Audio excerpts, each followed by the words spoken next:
What is self-managed super funds? So there's either you hand it over to someone else or you do it yourself. Is that as crude as it gets?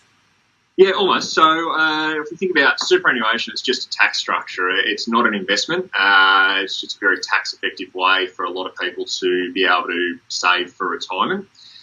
Within superannuation, we've obviously got the major funds that we see, like your retail funds, your Australian supers, your REST, CBUS, those sort of guys. But then you've got people who decide that they actually want to take control of their own superannuation and go and set up their own super fund, and that's a self-managed super fund, rather than leaving it to the big funds to do.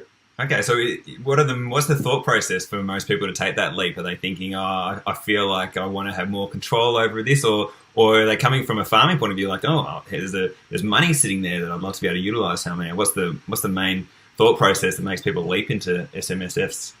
Yeah, it can definitely be a few different drivers for it. Normally it's people looking for a greater control and transparency over how their superannuation is invested, or to get access to investments with their superannuation that they just can't do through a standard superannuation fund. So, yeah, could be farmers, could be somebody who needs an industrial warehouse for their manufacturing business, and they decide, you know what, I've got my super sitting there, I'm going to go and get it set up and buy the warehouse through the SMSF. Cost controls can be another reason behind it. Really just depends on what makes sense for the super fund members.